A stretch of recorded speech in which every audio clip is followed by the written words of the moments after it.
Chairman, her mother passed away last week, and so you're stuck with me tonight. She does a much better job than me, so I just ask your forgiveness in advance. We'd like to get started, though, again by welcoming each of you. I'd like to allow the commissioners to introduce themselves. Dr. Granberry, we'll start with you. Okay. I'm Dorothy Granberry. Tom Archer. Tim Stokely. Clinton Thomas. Kathy Ward. Jim Bale. John Duckworth. Marjorie Goss. Rick Bowden. Tina McAdams. John Willis.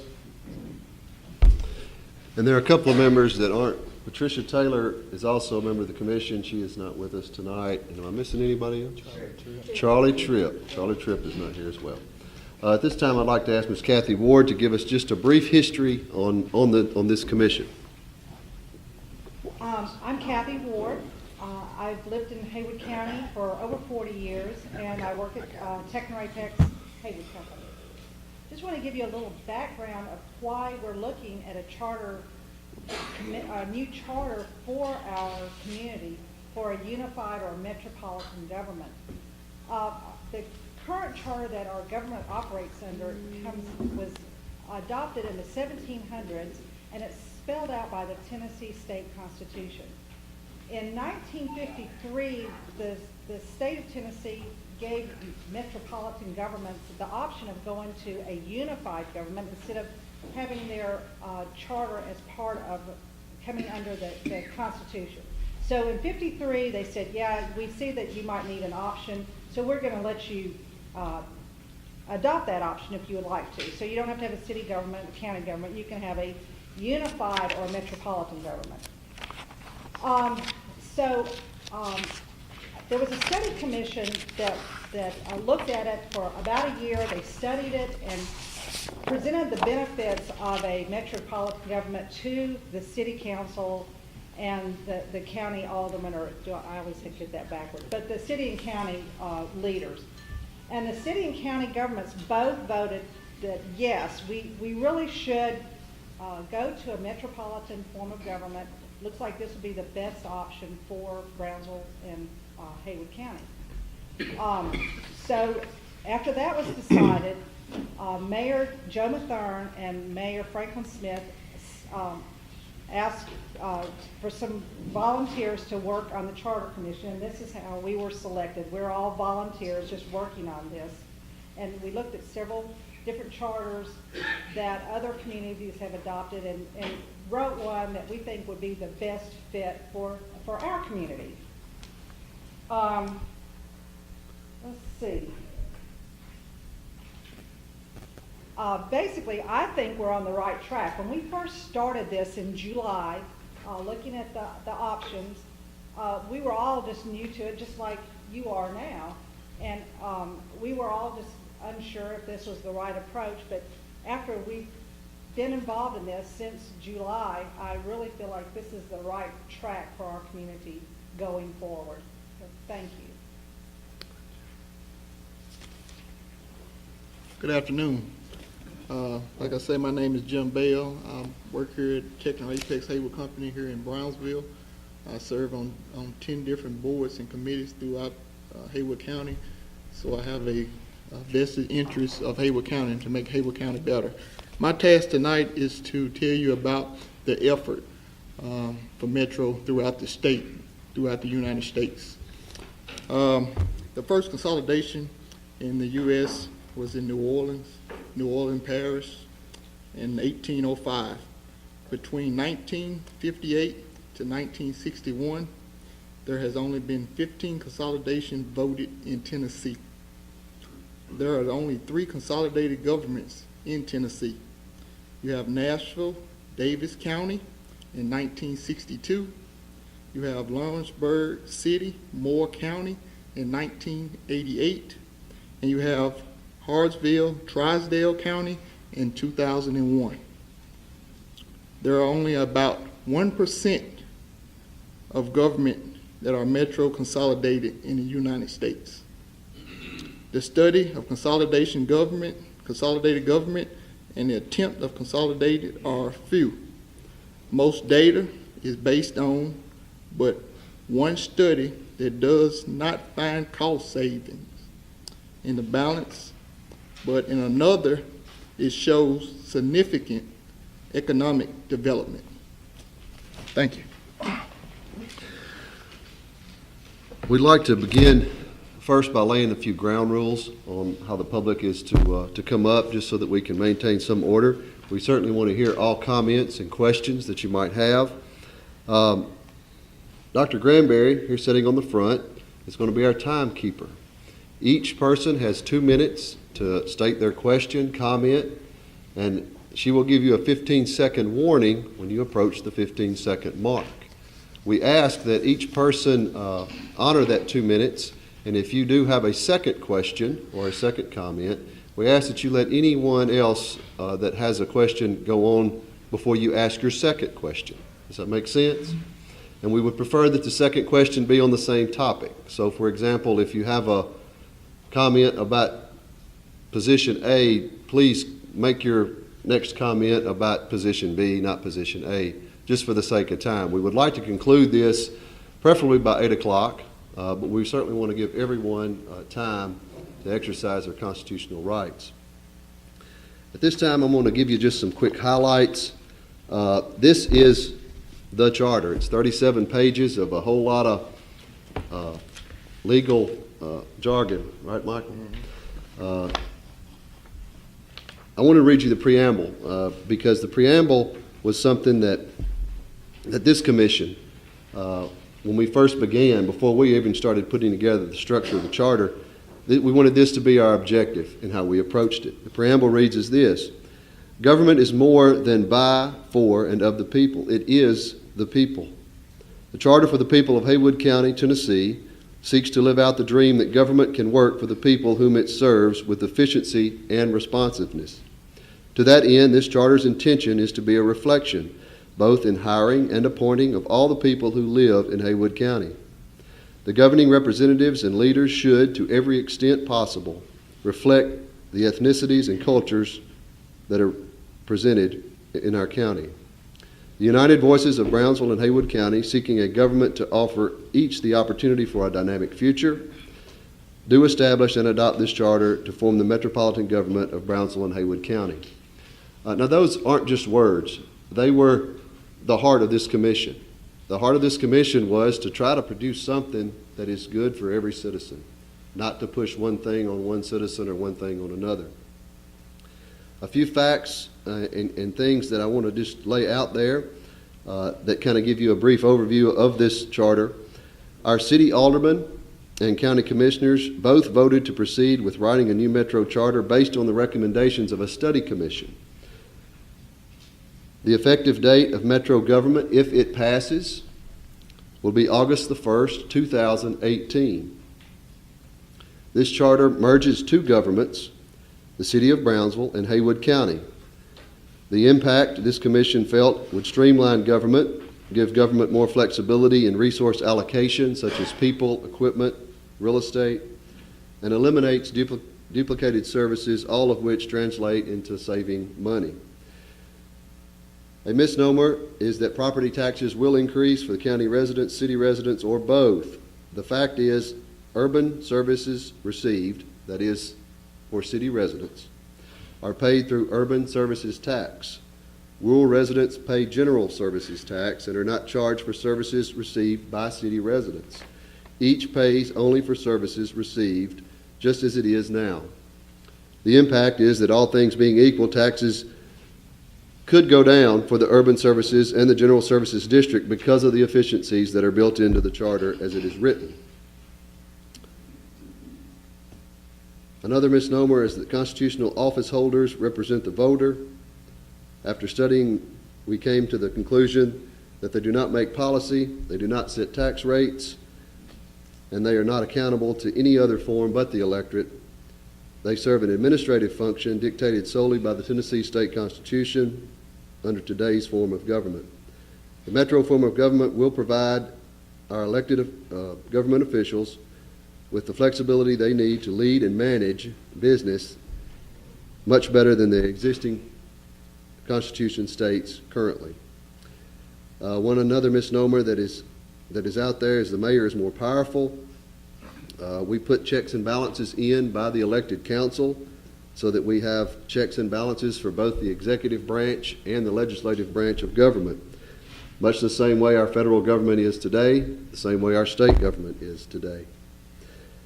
Another misnomer is that changes to this charter can be made by mayor and council. Changes to the charter cannot be made simply by the mayor and the council deciding they want to change something. That would have to be put to a referendum vote, just like this is now. So it's not like the government can be rewritten at the whim of any elected official. A couple more highlights. Qualified department heads are hired to provide accountability and expertise. We feel the impact of moving to department heads versus those elected constitutional offices will show a cost savings by merging departments, allowing experts to manage the taxpayer's business. A human resource department that standardizes the benefits, because they are completely out of balance between city and county now, would be put in place. That same department would verify education and experience qualifications for those that are applying for any positions.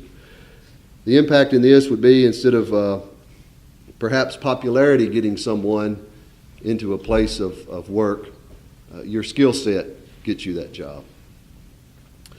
Stanton has a choice to join. The impact is this: if Stanton opts in, it will be part of the Urban Services District, treated much the same as the present city limits of Brownsville are treated now. If it opts out, their current city borders will remain in place and cannot be expanded.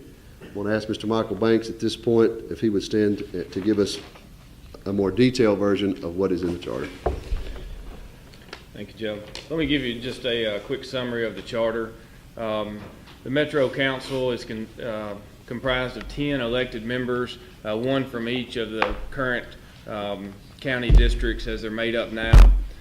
Each Metro Council member would be elected to a 4-year term. Those terms are staggered based on even number district and odd number districts, and there are no term limits. Candidates for Metro Council must be at least 21 years of age and a resident of the district in which they choose to run. Each council member must have at least 15 hours of continuing education each year on governmental issues. The chair of the council would be elected by the council annually and must be a council member. Any item that's to be voted on by the Metro Council must be approved by a majority vote, which would be 6 out of 10. One regular council meeting each month, and certainly you can call special meetings. And the Metro Council can override a veto of the mayor with a 2/3 vote. The Metro Mayor would be elected for 4-year terms with no term limits. Candidates for Metro Mayor must be 25 years of age and live in Haywood County. The mayor, Metro Mayor, cannot vote as a part of the Metro Council. The mayor can veto ordinances within 10 days after passage, but must present to the Metro Council in writing the reason why it was vetoed. And the Metro Mayor cannot serve as the chair of the council, but must attend the council meetings. Executive departments in place of our constitutional offices of register, trustee, county clerk, and assessor, those would be appointed departments. Department heads, you'd have the Department of Finance, which would essentially cover the job duties of county clerk, of trustee. You have the Department of Property, which would cover the duties of register and assessor. The Metro Clerk, which would essentially take on the functions of city clerk, as well as the county court clerk. The Department of Public Works, the Department of Public Safety, and Department of Human Resources.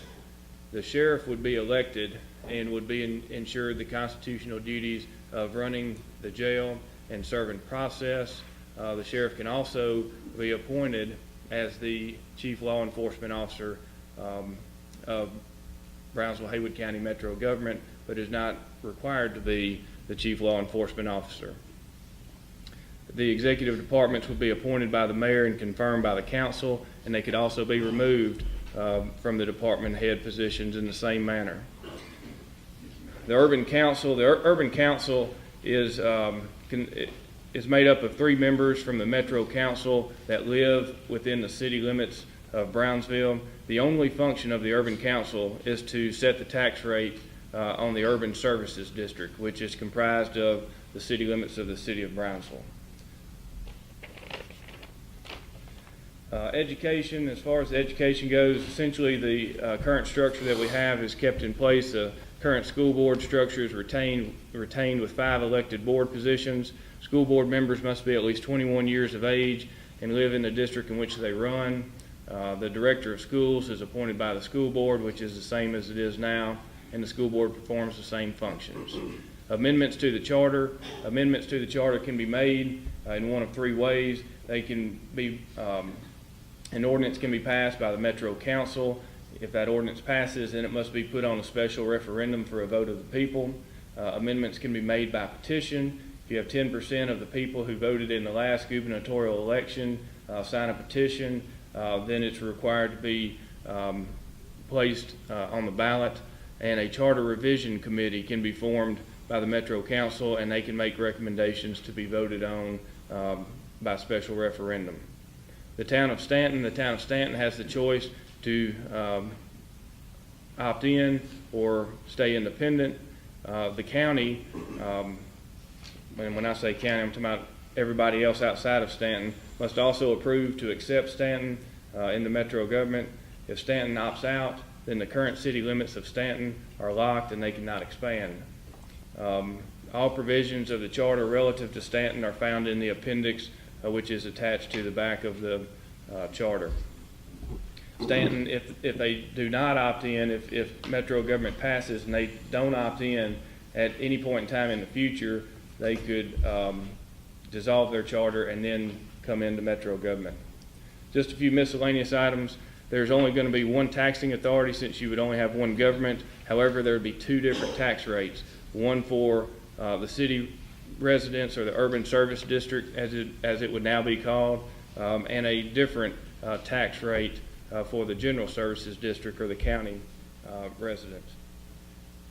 All the zoning ordinances, resolutions that are currently in place with Brownsville and Haywood County would continue to be in place. They roll over at some point in time in the future. If the Metro Council sees a need to change them, then they can vote to change those. All employees, city, county, and school employees can choose to stay with their current benefits, or they can opt to choose benefits provided by Metro government. The positions of constables will be abolished. Brownsville Utility Department would continue to operate as is, and the Highway Commission would be abolished, and Metro government would go into effect if it passes September 1st, 2018. Thank you, Michael. We hope that this gives you a snapshot of the history, the how, the why we are even where we're at. At this time, we would like to open the floor to anyone that would like to come and make a comment or a question. We would ask that you would state your name clearly, as we would like to have that for the record.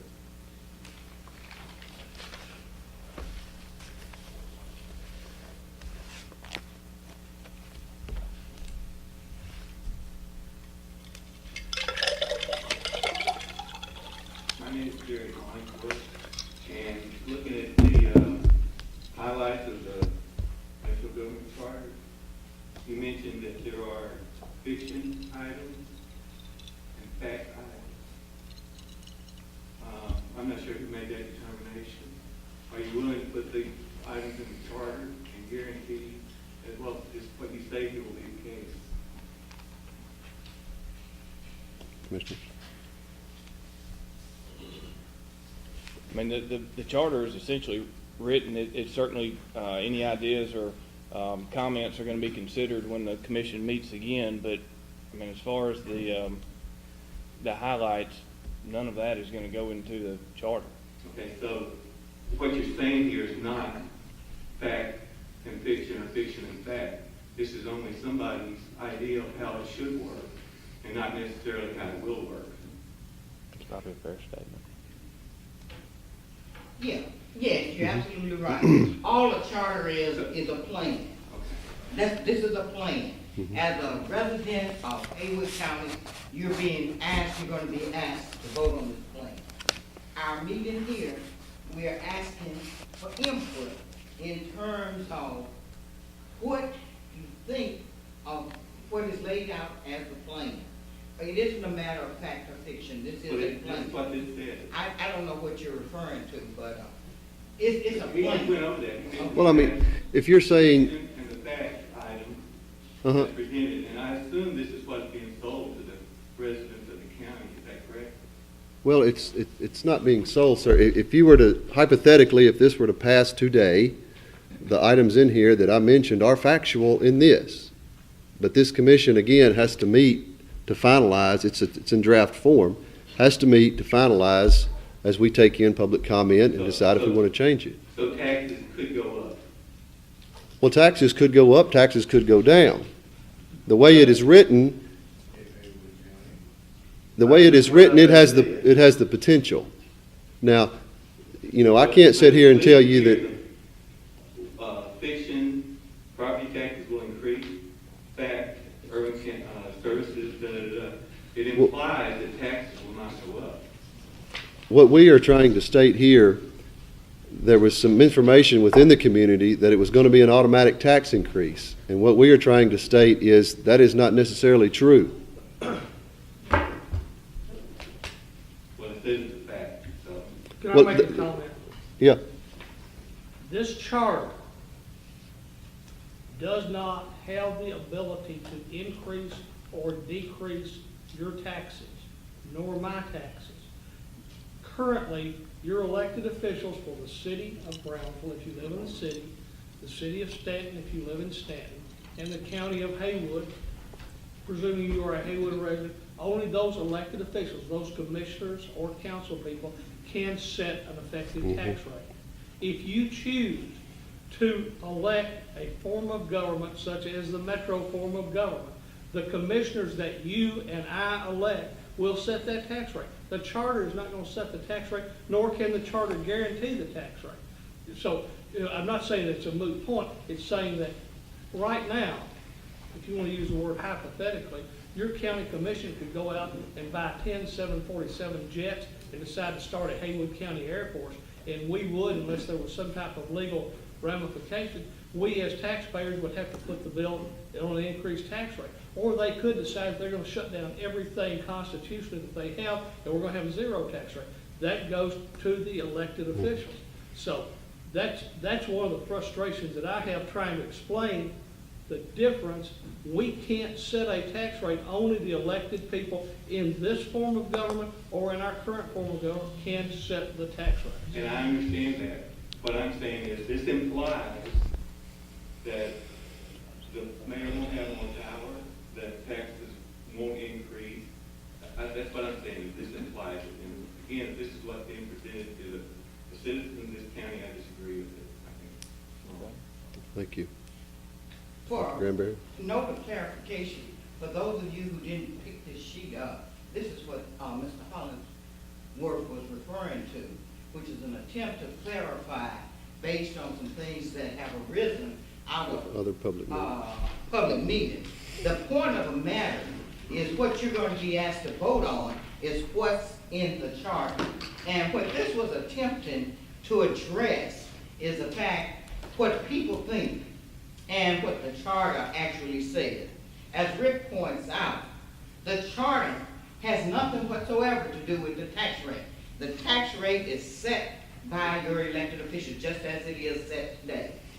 If the people of Haywood County vote the proposed charter down, your taxes can go up next year, just as they can go up, okay? And there's nothing in the charter, just that it's about that this is a plan for the government, how the government will be organized so that Haywood County can operate more efficiently, so that Haywood County has one voice to represent Haywood County in the struggle around what is going to happen around that mega site. So Haywood County has one voice to decide whether or not we're going to move forward into whatever is the future and so on like that, as opposed to that we have several governments who have to decide. This is what you're being asked to look at. This proposal, this plan, not whether it is fact or fiction. Understand how government is organized and how government operates. That's all.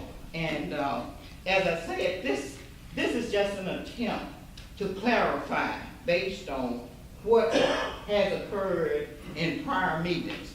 The thing that we are here to discuss is what is in this draft proposal. If you have ideas about what would be a better way of doing it, share those ideas with us. This isn't a final product. Now, whatever is the final product and that word referendum, all that is that the people are asked to vote, okay? The people are asked to vote. There will be an election, and you will be asked to say, yay or nay. Let me point out something else that may have been a bit confusing about the city of Stanton. The people who live in Stanton will be covered in this charter as general services people. It's just whether or not Stanton will be part, the city of Stanton, not the people in Stanton, but the city of Stanton, whether it will be part of the urban services district. If it is not, then the city of Stanton will, as it does now, continue to set its tax rate for the people who live in Stanton, but they will also pay the general services tax rate. That's all that means. If they opt in, then Stanton as a city receives the same urban services as Brownsville as a city. Okay? Why that is so? Because the laws of the state of Tennessee say it's the largest town in the county which must be involved in terms of deciding whether metro government will take place. Those are what the laws of the state of Tennessee say. Please, come with your comments. Joe, I'd like to add on his point specifically about the taxes. Maybe it would have been better said if that they will automatically go up. And what we were trying to say is no, that's not the case. And I'd like to point out as a property owner in Haywood County, mine went up drastically this year. So we can't ever say what's going to happen down the road. So I don't think that just because it's a metro government, it's going to go up. And I think the chances that there could be some savings there, but we can't predict the future.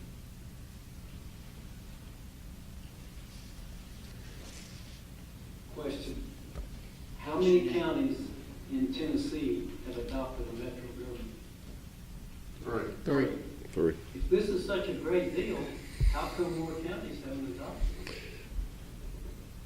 That's my question. It's Nick Corn. I'm sorry. Nick Corn. C-O-R-N. K-O-R-N. K-O-R-N. That's the only difference in the time we raise. Okay. All right. Okay? That's my question. If it's such a great deal, how come a whole bunch of counties hadn't done it?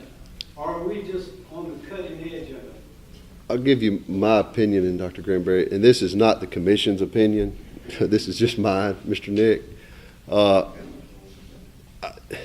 I think a lot of it, in all your counties across the state, you have what the Constitution put in place back in 1796, which established county commissions and various different administrative areas, trustee, clerk, those kinds of things. And as I have grown older and watched human nature, typically people do not like to give up anything or even entertain anything that's going to threaten either their income or their position that they declare themselves or view themselves to be in society. I've yet to see too many folks that are elected to an office anywhere be in support of anything that could potentially remove them from that office. So I think, in my own opinion, not this commission's, the reason you don't see it happening very much across the state is too many people in too many areas of power have too much to lose. Dr. Yeah, I'd like to add to that. I think it's right in terms of why We have 95 counties and we have 3 metro governments. But the oldest one, Nashville, is very successful. Well, part of it is in terms of people are resistant to change. But even more so, most of us don't know how our government operates. It's as simple as that.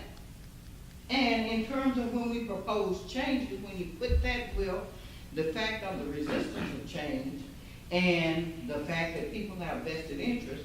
So for example, let me use as an example. You know, we got Tunica down there in Mississippi making money. And it could have just as well been in Memphis. Memphis had an infrastructure that would have supported it.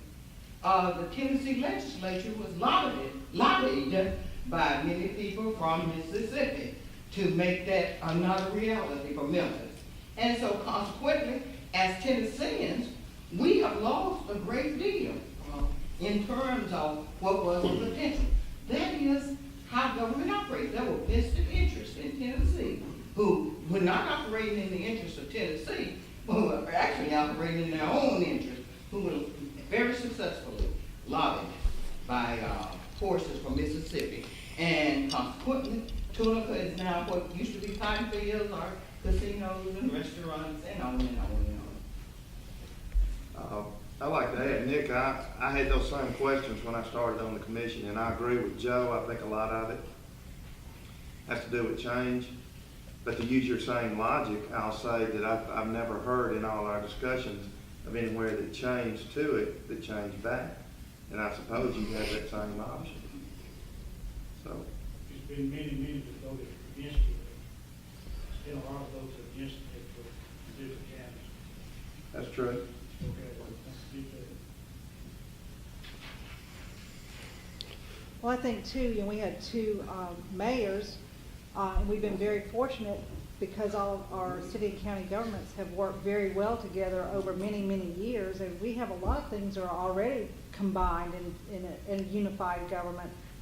And 2, where, you know, Haywood County, we have one big city, if you want to call Brownsville a big city, but like Gibson County, you know, they have a lot of a lot of metropolitan or municipal governments.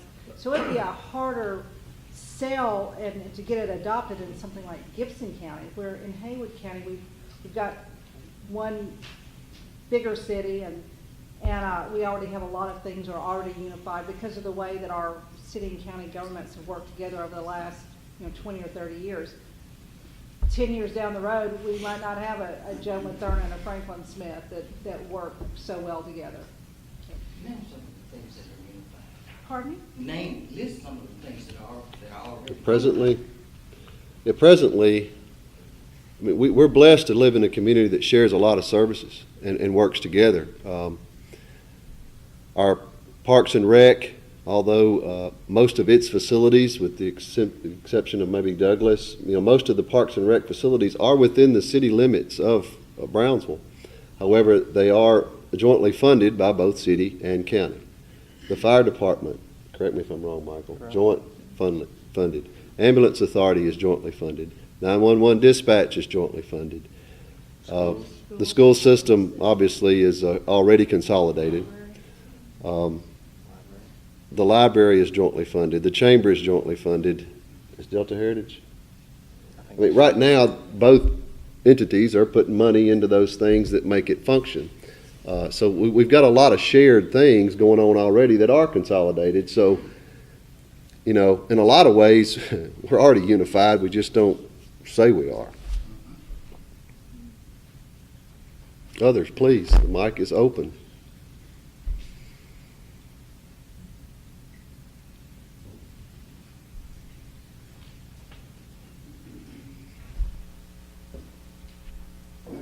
I'm Larry Horser. I'm a resident of the city. I would like to say that I perceive that all of you have done a lot of work on this matter, given it a lot of attention, and obviously in drafting this charter, it reflects a lot of work and a lot of thought.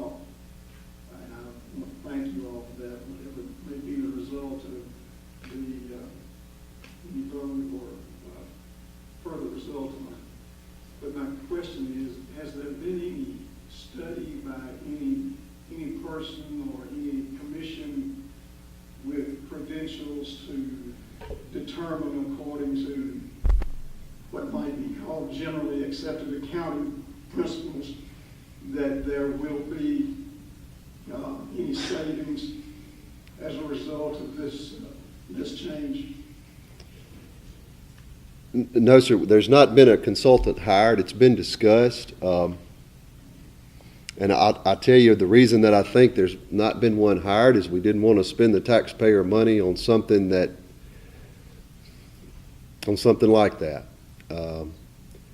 I don't know how many other commissioners have done it themselves. I just quite honestly sat at home with a pad and started doing addition and subtraction and came up with my own, but that's my own. But to answer your question, Mr. Larry, no, sir, we haven't attempted that yet. If I might follow up, is there anything to indicate what the cost of such a study would be? No, sir. We would have to, I guess, first consult some companies and see what their estimated cost would be to do that, and then we would certainly be able to report what that would be, and if the taxpayers saw fit at that point, pursue that avenue. I understand I'm only allowed one question. Is that not? Well, I interrupted you. Can ask another one. There's not a long line behind you. It seems interesting to me that our county is ordinarily represented by two persons from each district, and that by this charter, we would in a fell swoop reduce the number of elected officials from the county from virtually in half. Mm-hmm. Is there any particular reason that that reduction in elected officials is recommended, or does this come to us with a recommendation from the county commission, or is it simply brought up to say, let's present it, but we're not recommending, we're not necessarily taking a position on it? Come on. I'm not going to do all the talking. Well, there was a lot of discussion around that, and we've gotten a lot of feedback from people saying, well, we're not sure that 10 is enough, maybe 15 would be a better number. But we just said, well, we got 10 districts, and let's just have one per district. But, you know, that's certainly one of the items that there was a lot of discussion around, and we said we need to have some public hearings and get some feedback to see if everybody agrees with what we're thinking, or if maybe we need to take another approach to that. But that was one of the areas that we had a lot of discussion about, and picked 10 because we had 10 districts. You agree with what I said? Yeah. Well, and one other, we have had a lot of attention brought to that in these hearings. We've had recommendations of, I believe, 15 or maybe 20, and we're going to get back, and that's one of the items that we do need to touch back on, because we have had a lot of attention to that. Do you have a recommendation on that, Mr. Larry? Well, my personal feeling is that this proposed charter concentrates too much authority in the hands of too few people. So I wouldn't, even if we went to a charter form, I would prefer to see it keep the 20 representatives from the county rather than the 10. One of the things, actually, what is being proposed is a reduction from 24. Remember, they're the representatives, the aldermen from Brownsville. It's not just the county government. We're talking about the consolidation of the Brownsville and county government. And if Stanton opts in, it actually becomes a reduction from 27. Now, the people on this commission, there are different opinions relative to the number of people, just like everything else as a point of discussion. And we agreed that how we would decide on something would be by majority vote. This is the reason for having public comment. So those people, one of the things that we keep hearing is people are concerned about the limitation of representation. So the people who were on the commission who had argued that position, now when we go back, they have a stronger basis from arguing that position. That the input from the public is more in terms of having a larger representation than 10. That is the point of our having these hearings. You making it known. Well, are you saying that they're based on the input that's given here, that this document may be Revised, tweaked or revised? may be revised, exactly. Yes, sir, it's in a draft form. We would never insult the public by asking for their input and not considering that input in terms of putting together the final product. Pardon me, but I thought an election was already scheduled. No, sir. No, it hadn't been filed. No, sir. I heard wrong. I think some of the thinking behind how did this commission come to 10, as Dr. Granberry stated, we did take votes in our meetings and draw those conclusions. I think the majority of the commission at that point during that vote, we were looking at it from an efficiency standpoint. With that being said, county and city budget combined is somewhere in the approximate 44 million. We've got 19,800, less than 20,000 people in the geographic county border.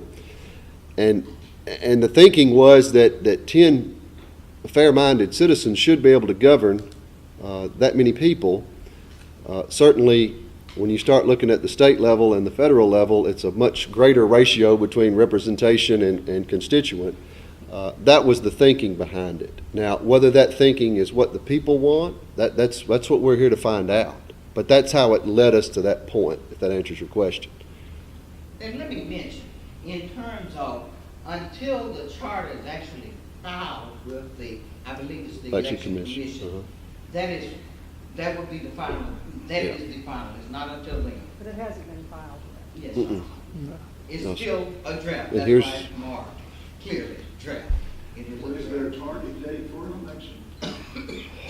We've toyed with some. This year, as you know, the Democratic Party requested a primary. And again, this has been a very educational process for all of us commissioners because we learned how long the election boxes have to be sealed before you can touch them and how long they have to be sealed after you can touch them. So we're trying to see how that works around both that primary in May, the city election in June, and the county election in August. So to answer your question, no, sir, that we just know that by the time we file it, it has to be voted on by state law within 80 to 100 days? Yes, sir. So that, we do have that window we're trying to work with, but we're trying to work with the election commission so that we don't mess things up. Or that we don't incur an additional expense for the citizens of Haywood County, that there has to be a special election, that it can be done within the confines of an already planned election. If there has to be a special election, that's an additional cost. Go ahead, Jim. Can Until you I tell them address your that question Michael about tell them the cost difference. saving?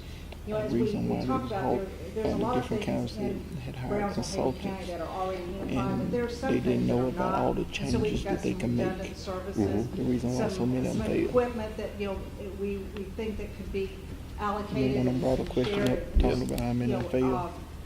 maybe have some savings there, real estate, just all of the assets that the taxpayers own. Just give our leaders more flexibility in how they use the resources that the taxpayers provide to them. You used the word flexibility, and I noted here in the paper that was handed out that stated here that the metro form of government will provide our elected local government officials more flexibility to lead and to manage our business than the dictates of the Tennessee state constitution currently provide.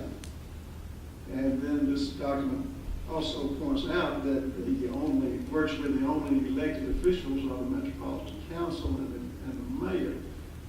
And quite frankly, one of my concerns is that you might substitute the word power for flexibility, where you have it written in this preamble of my personal, or my comment about my personal feelings. My personal feelings is that this concentrates too much authority in the metropolitan mayor and the mere 10-member council. May I address that? Sure. If I might finish my comment. Okay.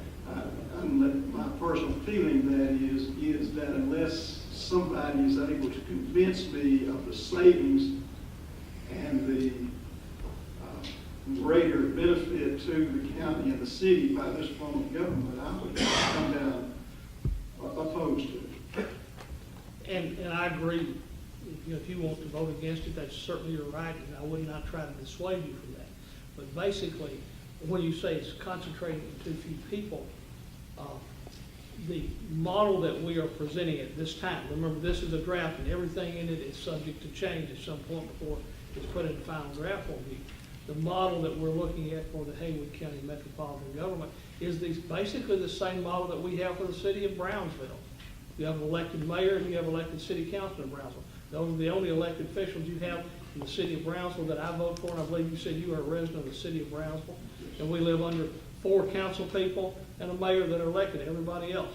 Within the county, all the other elected officials that are in the county that would be taken out of the county have nothing but administrative duties. Not saying that they're not important, but they do not have, and quite honestly, if you look at it in this manner, they have no boss except all of the people, but that boss only gets to make a decision of hiring and firing once every 4 years, regardless of what they do in between. To the point of the 10 commissioners, I understand that, and that is, we've talked about that a bone of contention with this group right here on how many we would have, 10, 15, 20, 150 or whatever. I don't think we want to go the way of the British Parliament with 3,000 members of Parliament, but I think that we have a legitimate question that we've got to make a decision on how many commissioners. But basically what we're doing right now is putting the power to manage the government in the hands of the elected officials, I mean, it may be plus an elected mayor. And that's not a debate. When I say a debatable question with you, that's just my personal opinion on what you're saying. And while I agree with you, I don't see how we're taking power away from the people in doing that, other than the 10 or 20 representatives that you're going to have, but you're still going to have your 1 or 2. Well, I might reply, to a certain extent, I appreciate the inertia that exists in government because it prevents governments from acting too rashly and too radically. And I see while it makes for greater efficiency in terms of moving some things along, in other cases, things don't need to get moved along. And I'm concerned that eliminating the constitutional offices, and I don't really see them such as the sheriff, or not the sheriff, but the elected constitutional officers, I see them actually as more than mere administrative people, and I think that they would know better whom to hire in their office and do the work that their office makes than say the metropolitan mayor would have, or some isolated human resources council that acts for the entire county. They still have that ability, Mr. Larry. The department heads would hire whoever they needed to hire. But it would be subject to the oversight of the metropolitan mayor and the human resources council and all of their standards. No, sir. The Human Resources Department is essentially going to administer the human resources function, such as making sure the employees have their insurance benefits in place. Make sure that they're keeping up with their vacation time, their sick time. They'll take applications. They'll vet them to make sure that they're qualified. But it's up to each department head to hire and fire whoever they want to hire and fire. The Metro Council and the mayor, they only appoint the department heads. They don't control who each department head hires to do the jobs within the departments. I have to say that the way I read the charter, it sure appeared that all employees would essentially make an application to the county and they would be approved or not by the mayor and the Human Resources Council and have to meet their requirements. And that very likely whoever's a department head would have to hire from whatever pool is put together by the mayor and the Human Resources Council. And it may be that you and I need to sit down and look at the language and make sure that it's clear, because that's not the intent. No, sir. Let me speak to that. How this process would operate. If Mr. Sonny is selected to be head of the Department of Finance. The mayor selects Mr. Sonny and proposes, and the council approves it. Now, you'll note in terms of the qualification, there's some qualifications, but the mayor can set, and the council can set other qualifications. Mr. Sonny then would decide, let's say he's gonna hire an administrative assistant. He would decide what are the qualifications that I want this administrative assistant to possess. This would be sent to Human Resources. Human Resources would check to make sure everybody applying for that position has the minimum, whatever the minimum qualifications that Mr. Sonny sets. But Mr. Sonny, and then from the pool of people, let's say it's a pool of 6 people who meet it, then Mr. Sonny is the hiring authority. He can decide to select from those 6 or to keep the position open and more people apply. That is how Human Resources operate.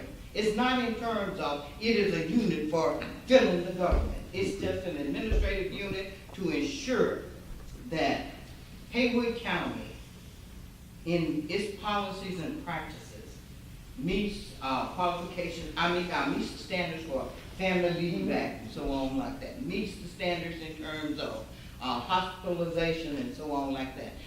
That people, their sick leave, whatever the policies are relative to sick leave, that's met. That's what the Human Resources is doing. But if he's got an employee or a potential employee that he wants, if it doesn't meet the criteria set down in the written policies of the Human Resources Department, he won't be able to hire him. Mr. Sonny sets the criteria. The department heads will set those He sets the criteria. employment qualifications. Then the Human Resources Department has got no real Well, function. they're the legwork. They're the legwork.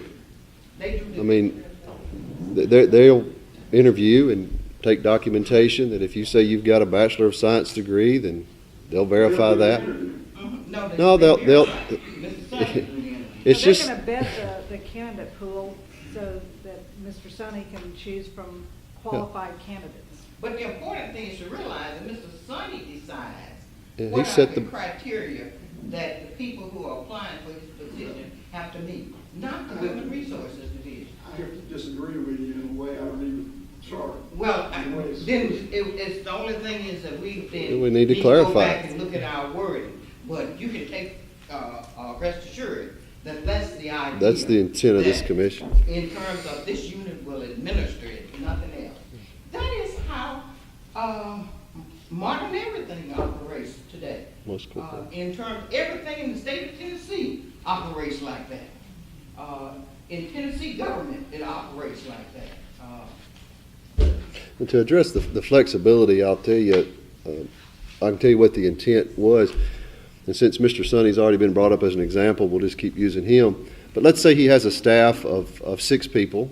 And let's say the clerk's office has a staff of 5 people, but one has a maternity leave. And if it's not during tax season, and that office needs a staff person, that person could move over there and take care of clerical work while this person's on maternity leave. Now, this is all hypothetical, but that's how you allocate resources, whereas at present, I don't know that it would work that smoothly. But when you've got department heads that are all pretty much on an equal playing field, and in essence, you've got a CEO requesting that this department head make sure we have employees to staff this so you don't have to hire somebody else temporarily, that's the intent behind the flexibility part of it. Not that the government would start throwing its power around in some way that would be not good for the people. I don't know if that answers your question about the flexibility, but what you had said in the preamble, that was certainly what our intent. That's what we're trying to say. I still have to say that I would prefer to have the elected officials as opposed to department heads appointed by an elected metropolitan mayor and a mere 10-member council. And then you vote for it? Pardon? And then you would vote for it? Pardon? I say, and then you would vote for it. I'm just asking. Well, that wouldn't be the only requirement that I would want for a vote. So then you I wouldn't. want to see this study that says it's more efficient. I want to see somebody with credentials that comes in here and says, based on our study and generally accepted accounting principles, you guys can expect to be more efficient. You can expect to save money. Otherwise, it looks to me like it's too close to being changed for the sake of change. Again, I appreciate, as I say, all the work you've done, all the consideration you've given to it, but I would have to be persuaded before I'd be in favor. I'd like to I'd like to comment on the number. We did have a lot of discussion. Unless you go, the number of commissioners, 1 per district is pretty simple. 2, then you got 20. If you try to hit an in-between, well, then you got to combine districts, and, you know, then you kind of complicate things and make it muddier. Now, these are just some of the discussions we had. I would suppose, and I wish I knew the answer for sure, maybe Michael does, but I imagine most counties in Tennessee vote on 1 per district. Would you say that's right? Mr. John, I would know. But my understanding that 50-plus years ago, that's what we used to have. Davidson County has, I think it's 42, it's 40-something. And, I mean, if there are people that think they don't have enough, I'm not sure. And I don't know what here's another way to look at it. I don't know what their population is. It's probably easily 1 million. It might be twice that. Let's just use 1 million. Well, then one person is representing 25,000 people. If you look at it like that, we're looking at one person representing 1,800 people. And if you have 2, that's 900. So, I mean, that's just some of the things we think about and look at. I mean, I know I have a friend that lives in Tunica County, Mississippi. They got 5 districts and have 1 per district. So it varies everywhere. And I know we're all used to what we got right here. But we're not doing something so, you know, strange as far as representation. Good evening, Sarah Levy, Clerk and Master of Chancery Court, and a resident of Haywood County. And I'd just like to thank all y'all for serving on the commission. I know it's been a lot of work. My question is really just trying to understand on the services in the charter. I'm looking at section 503, and it lists 15 things that are under the general services district. And my question is, why was the Department of Public Safety left out? And these, does this charter, it does have 503. The services that are listed here, the 15 that are listed here, are the services that would be provided countywide, and just be, trying to think of the best word for it, they would be standardized throughout the county. Okay, the city residents wouldn't get any more than the county residents. The education, the judicial functions, sheriff functions, Department of Finance functions, all of those, everybody in the city and the county would receive the exact same services of those 15 that are listed there. Okay, and so public safety was not included because of distance to a fire, distance to... Well, you have enhanced public services in the city, and so anything that would be enhanced because of the city paying higher taxes and receiving more services isn't going to be listed in those 15. That doesn't mean that public services aren't going to be provided to the county. It's just if it's in this list, then it can't be enhanced for the people that pay more taxes. Okay, so the other levels are more of an enhancement instead of basic. That's sort of how to understand. Yeah. 503 is confusing, and I would have rather have not put it in there, but it's essentially required by statute to be in there. Okay. All right, and then my other question goes to, I think sometimes it is good to consolidate things. So I'm not saying I'm in favor of every consolidation here, but then you know, I can see the advantage of having a metro form of government when you've got industry coming to locate here, and they only have to deal with one entity instead of 2 or 3. I think that is an advantage. But yet you've got in section 1303 and 1304, you're still dealing with an industrial development board and an economic development agency. Can that not be combined? You would only have one industrial development board. Is that what you're asking? Well, explain to me the function of the board versus the Economic Development Agency, and is there any way to combine those two entities? Those are both creatures of statute. The Industrial Development Board is created by a set of statutes as well as the Economic Development Agency. The Industrial Development Board that we currently have right now is just for the city of Brownsville. But those industrial development boards are used to provide incentives to industries that are looking at locating here that a city or a county couldn't provide. For instance, the city and the county can't give money to a private industry, but an industrial development board can. And so that's why that's created. Okay, and the Economic Development Agency, Is that the body that receives it? No. I remember the reason. I'm having trouble reading mine because of the way it's stapled.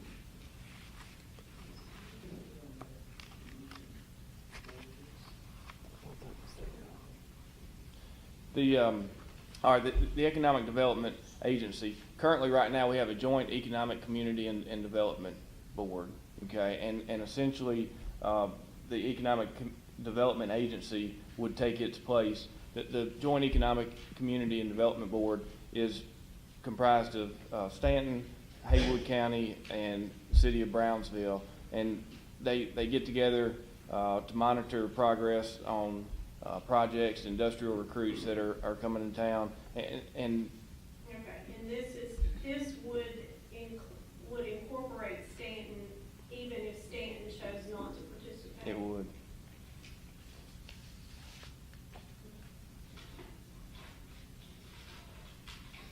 Did that answer your question, sir? I think so.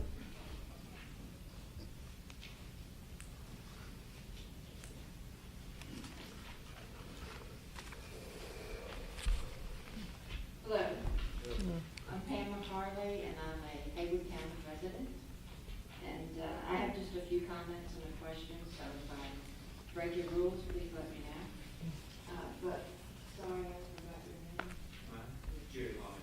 Jerry. I think Jerry did bring up a good point about, stating this as fact and fiction. I do think it's a good information thing, but I do think that you guys should take that suggestion and maybe change it around, because I think your points in here are very valid, but maybe just in the presentation it's a little bit off as far as fact and fiction. And I myself as a citizen may not have done a good job, because I was wondering if I should have a draft of that. Yes. I think that would be a lot Yes, more that helpful is to what people. you should have. If we could have those, Yes. and maybe I should have gotten one before I came to the meeting, because I think that will explain it a lot more than Yes. just the 2 pages. And also, when I look at this, and I think about some of the comments, and I've talked to some of the people that have been on this commission, and listened to what they have to say, I do think somebody mentioned earlier is, does this mean maybe we're on the cutting edge? And I think it is. I don't think that it's a step backward, and just because other people haven't adopted it doesn't mean that it's not good. I think it is cutting edge. I think that a lot of the things that we see here are what we've seen private industry and businesses adopt in order for them to be profitable and to grow. And I think that the plan also allows the government side to say, hey, you still have a vote, and the commissioners, or whatever you're gonna call those people, are still gonna make law. I kind of see that balance, and I think it's a good thing, and those are my comments. Thank you. And we've got copies here, and in addition to that, posted the draft version of the charter on point5digital.com that you can click on and download. I'd like to bring up one thing that sort of the last 2 people have talked about, the cutting edge and also the consolidation of government for one entity. One of the things that we as Haywood County, or a lot of the residents, think about nearly on a weekly basis is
will tell you for a fact, when you go into an area, the more governmental entities you have to deal with, the more check marks you get against you.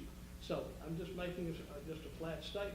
If with 3 governmental entities, Stanton, Haywood County, and Brownsville, working for the mega site, that is not going to be a plus for somebody coming in there. If you have one governmental entity, that is going to be a plus for us, and that may be one of those cutting edge pluses. We have been, I've fortunately been in some conversations in the past with people who did not choose the mega site, but did look at it, where I spoke with them along with other people in the community about what positives we have here. We never spoke about government because I wasn't on the government end of it. We were talking about manufacturing, labor pools, and that type of thing. But if we're looking at cutting edge, being a metropolitan government would be a cutting edge idea for us when you've got a steel mill, car manufacturer, whatever coming in, tire plant coming in there. That might be the one thing that may help us land an additional 3,000 or 5,000 employees for this area.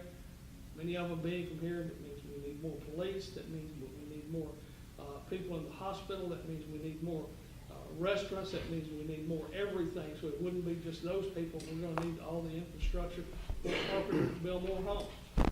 So that's what metropolitan government can possibly help get us there. It could be that cutting edge point.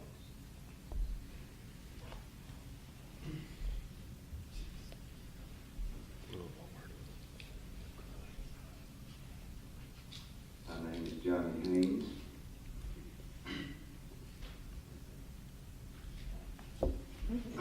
What I want to talk to you about is the mega site. Does Brownsville own the mega site? Mr. Banks? No, the state does. The state of Tennessee owns the mega site. Does Haywood County have their name on the mega site? State of Tennessee does. Mr. Banks, Memphis, Reed.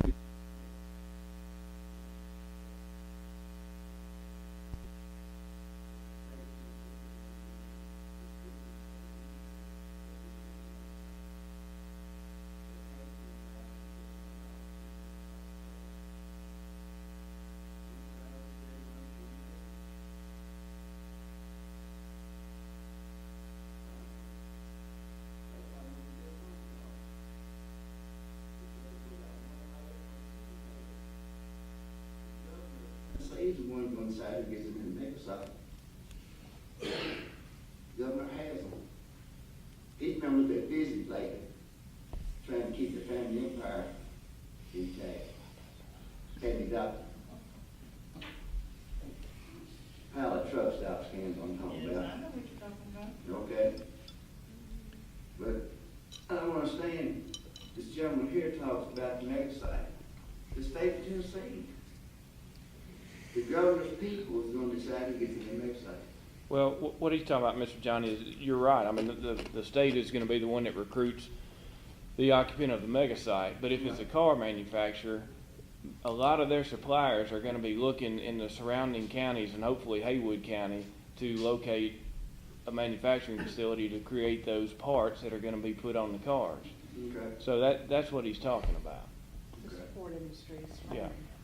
I mean, you'll get, from what I've seen with Nissan and Toyota in Mississippi and Mercedes, you'll get almost as many jobs from the part suppliers that are going to go to that mega site as you will from the actual occupant of the mega site. Okay. Thank you, Mr. Banks. The last meeting, one of the attorneys said the president of the companies on the mega site needs to call a mayor in Brownsville or Haywood County. He ain't gonna call. He's gonna call a governor or the governor's deputy or the commissioner over mega sites in Tennessee. So I don't understand why y'all keep saying we gotta worry about the mega site. It's not even Brownsville's mega site. No, it's not. It's got Memphis' name on it. Mayor Mathern, do you want to stand up and tell him what you've been doing as mayor of Brownsville relative to that mega site and trying to get Brownsville some of the action or whatever Governor Haslam and those people decide? I'll let Mr. Hayes finish his comments and He says he thinks he's through. Okay? Thank you. Do I need to come to the podium, or do you want me to? You sound good from back there. Well, Well, I guess I've got a little conflicted message here. I'm sorry, I'm getting the range. I'm Joe Thurn, I'm a resident of the city of Brownsville, the mayor of the city of Brownsville. Economic development is an important function of government, whether it's city government, county government, metro government, whatever. The reality is pretty much spot on with what Mr. Haynes is saying. The state of Tennessee will determine who goes to the main site. Haywood County, whether it's Metro Haywood or Haywood County, will determine the zoning and what types of structure and all of the other kinds of things that would be going on with the next site. Brownsville Energy Authority obviously is a function of the infrastructure. So, while the city of Brownsville is absolutely 125 million% behind the mega site, and we are trying to prepare the city's industrial parks, the city and county's industrial parks, the county's industrial parks, however you want to declare the ownership for these ancillary, secondary, and supplier businesses. The city of Brownsville will not sign any single piece of paper related to the mega site. Haywood County will sign when it comes to zoning. Will have the authority to say this is the type of things, this is what can be built, what can't be built, those kinds of things. So I guess to the point of economic development, if an industry is looking inside the city of Brownsville, if the property, the physical land is inside the city limits of Brownsville, Tennessee, they deal with the city of Brownsville. Haywood County and the Industrial Development Board is a board of the city of Brownsville. It currently serves as the Industrial Development Board for Haywood County as well. But if something is located inside the city limits of Brownsville, the zoning restrictions, the setbacks, the size, how tall the tower can go, the type of business based on whether it's commercial, industrial, residential, retail, the zoning again impacts and decides what goes in to that particular location. So, again, a metro government is not going to change that, because I'm hearing that all the zoning is going to move over and eventually maybe be changed. But you have a single entity that you're dealing with for 95% of what you're doing anyway. Now, that can be a metro form of government, that can be the city government. If the industry or the business chooses to locate outside the city limits, the city of Brownsville doesn't touch it. The county is the one that signs off on it. I think the thing that I had in mind was in terms of making the audience aware that there is I'm going to use the word contest, meaning that the government representatives for Haywood County and Brownsville have to be in that arena to struggle to bring things to Haywood County, to make sure that Haywood County gets certain kinds of things, and they don't all go to Shelby County and so on like that. It's probably a political process and a lot of other kinds of things too. Correct, but as Ms. Bowden said, it is a process of give us a reason not to choose you, as opposed to a reason to choose you. And it is the old days of economic development where the city mayor got in the car and drove up to Detroit to talk to auto manufacturers, or drove out to Arkansas to talk to poultry food processors, saying, come on to Brownsville, we've got all this wonderful stuff. Those days are over. We got a lot of good industry here in the 60s and the 70s and the 80s, because that was the way economic development worked. It didn't work that way. Now you've got, again, agencies, you've got site selectors, you've got the Economic and Community Development Department of the state that pretty much filters all of the available property. We have property in Brownsville. We just got site certified out on Windrow Road, the bypass, that will put us that property at the top of the list when the state has somebody that needs that acreage, that access to the interstate, that access to rail, yada, yada, yada, all the things that site has. Is there a potential for city and for Brownsville and Haywood County to be at odds on bringing the new industry in, oh, sure, the potential is there. The reality is that we have always, and I would anticipate we would continue to work very closely together to make sure. Because with 12% unemployment, you know, we want every job that we can justify and that we can have, and we work together to do that. Now, that is the tradition and the history of the city and the county. But when it comes down to dealing with that industry, on what they're gonna build, they deal with the single government now, for the most part. Johnson? Well, you would agree though, to get, I think you kind of hit the point of whether you bring in 1,000 jobs, 5,000 jobs, doesn't matter whose name's on the mega site, Haywood County and the city of Brownsville will get some definite benefit from We that. absolutely will. But Right. but the government entity that deals with the prospect is Haywood County. Because it is not located in the city of Brownsville, it's not located in the city of Stanton, it would not be located in the the Urban Services District of Metro. You would still have a single government entity dealing with whoever is gonna sign the bottom line for the Metro site. No doubt, absolutely no question, that it will impact, I'll use the Metro terms, the Urban Services District as well as the General Services District. No doubt about that. It will impact the city of Brownsville and Haywood County if Metro doesn't pass. But they'll be dealing with one government, for the most part, for every part. I can't think of a single thing in signing off on the mega site that the city of Brownsville's gonna sign off on. No, they won't. But if an industry comes or is looking at our new industrial park, which is owned by the city and county, there's a seat at the table for that industry to sit down at that's got city mayor, county mayor, utility department. Right. Yeah, But the requirements of what goes on that correct. are the city of Brownsville zoning rules because it's located inside the city. That's right. Yeah, I agree. I don't know that that answered it, or if we continue to focus more. Yeah. Thank you, Mayor. The point I want to emphasize is that while certainly the state of Tennessee will be making decisions, there is the process of trying to bring as many jobs as possible, making sure that economic development impacts Haywood County favorably. And that's what I think Rick was talking about relative to the mega site. If you saying Metro doesn't make it, it's not making it for the next side. Metro does not make it for the next side. That's what y'all trying to say. And there should be doing one for it. Y'all trying to say if it does have Metro. Mr. Johnson has the podium here. Andre Johnson, I'm a citizen of Haywood County. In light of what we just said about the mega site and the ownership of the mega site, exactly where would they pull, hypothetically speaking, if they brought industry here in the mega site, where would they pull their employees from?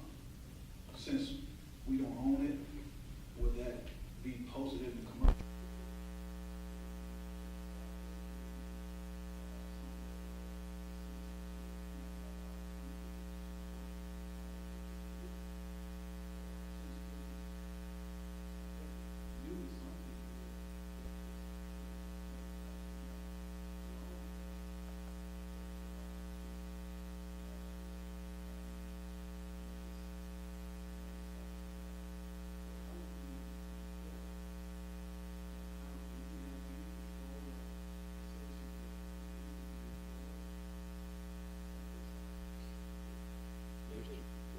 Well, no, whoever decides to locate there, whatever their hiring practices are, I mean, they're gonna follow that, you know, city, state, county government, is not gonna have any bearing on that. And let me say this, just because apparently it's created a tidal wave tonight, it's named the Memphis Regional Mega Site. It was the West Tennessee Mega Site, and the state found out that in dealing with European governments and Japanese, nobody knew where West Tennessee was, but everybody knows where Memphis is, because it's the home of Elvis. And so, they decided as a marketing ploy to change the name of it. But as far as the hiring goes, it'd be up to the industry that located there.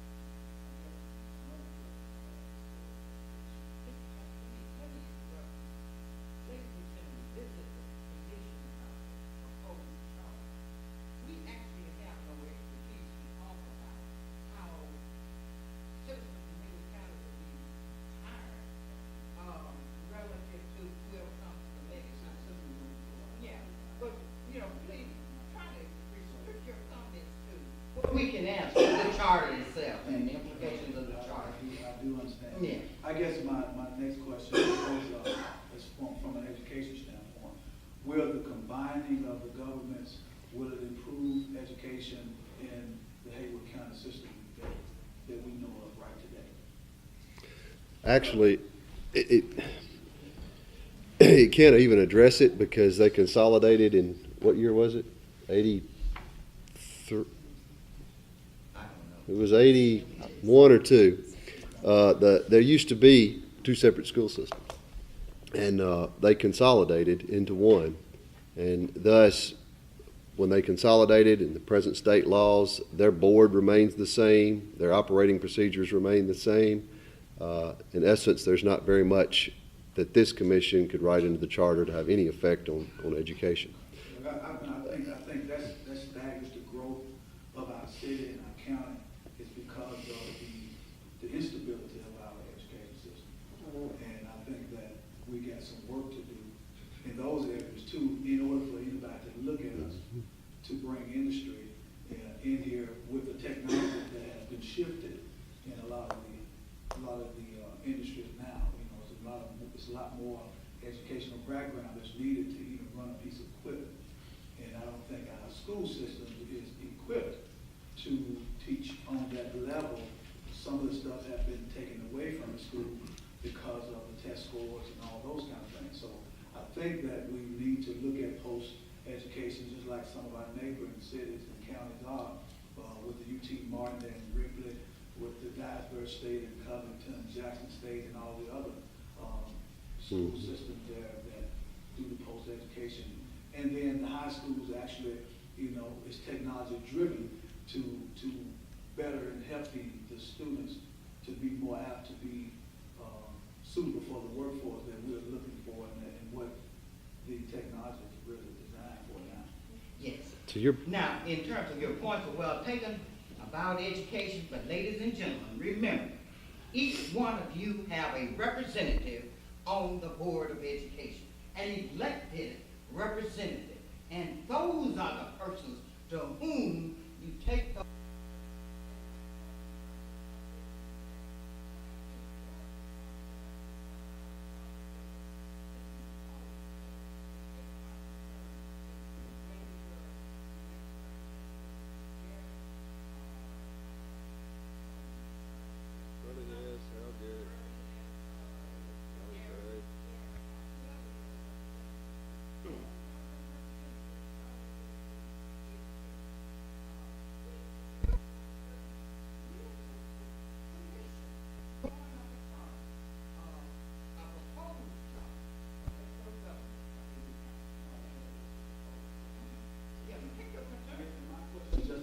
Yeah, but take your education concerns to those elected officials, your Board of Education. To your point, Mr. Johnson, one of these, as you can see, this charter provokes everything that every citizen is thinking about, be it employment, be it the mega site, be it education, maybe your job. When I agreed to sit on this commission, it was primarily for the reason, this reason. Is this one step toward making this community a place that's going to attract industry and opportunity? And that's why I said, yeah, I would. That draft is at best one step toward making things change. I echo Dr. Granberry's statement. If we could get people, this many people involved when there's a decision in the education system in our county, if we could get this many people involved when there's a city alderman meeting on a decision, on a county commission meeting, things could begin to change. If this thing does nothing more than gets everybody out of the house and gets them thinking and gets them engaged in their constitutional duty, in their civic duty. Because if you think any one of us has just relished I'm guessing probably 60 some odd hours now? No, it's more than that. I think each person up here felt it was their civic duty to do it. You know, regardless of what we turned out, whether the citizens approve it or not. But it's one step. It's one step in a big picture that involves the way our government functions, the way our education system functions. Because if we don't create an environment that lets a private investor, be it an industry, or be it a guy that wants to open up a restaurant, if we don't create that kind of environment for our community, I want to tell you what's going to happen. Your population base is going to go down, meaning your tax base is going to go down. And you want to know if your taxes are going to go up? I can promise you your taxes are going to go up because less people, county still needs more money, city still needs more money, they're going to go up. That's just a simple fact. Change is going to happen. But we beg, take a part in it. We want to hear more of what your concerns are. Yeah, it gets a little off base on what the charter's about, but at least it's getting the topic out there and at least people are talking. That's how things begin to improve. Thank you, Mr. Johnson. Now we're ready for the next. My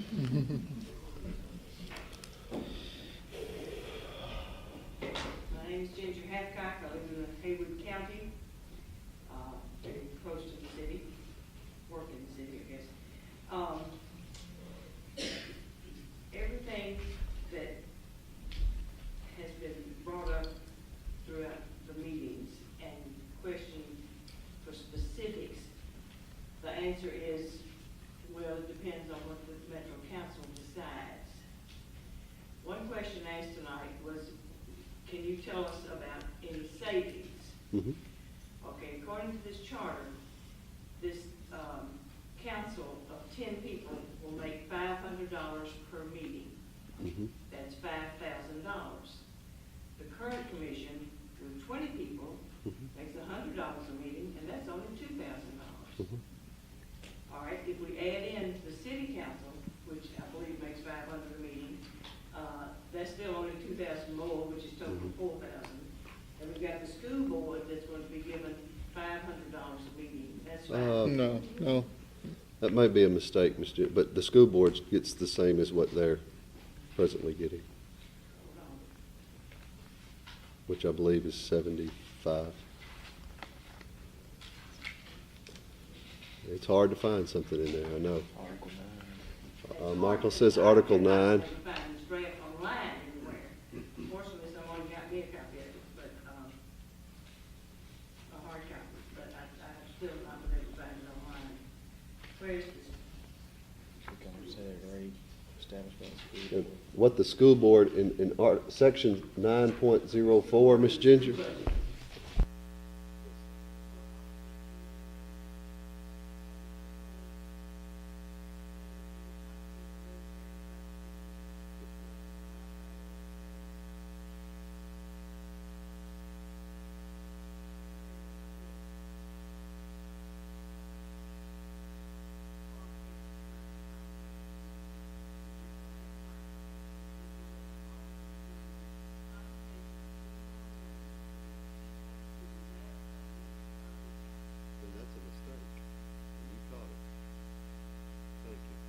Because the school board is supposed to set compensation for its own members. But now I will tell you, the school board, if they decided they wanted to pay each of their members $500, there's not a thing other than raising sand. I'm just saying that you can't give me specific examples of savings. But let me tell you how we came up with the 500. If anybody else wants to jump in. What we done, we went to Mr. Sonny and we asked him what the combined budgets for what the county commission uses and the city and to the mayor, what that amount was. And we took that amount and divided it by 10 and it was very close to 500. So we kept the same chunk of money that's being paid out presently. That's how we arrived at that. Not by those two, no ma'am. Thank you. All right, you pointed out several times what combined services we already have. Mm-hmm. What separate services are we planning to combine besides the administrative boards?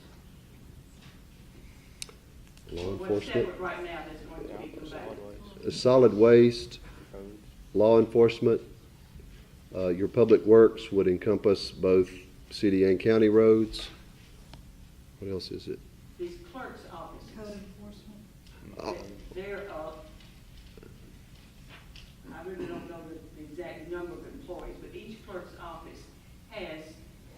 recruit staff. employees, because you've got a lot of paperwork to keep up with. Mm-hmm. All right, if you got a county clerk and a city clerk, those records are still gonna need to be kept up Absolutely. with the same number of employees. Mm-hmm. So where does it take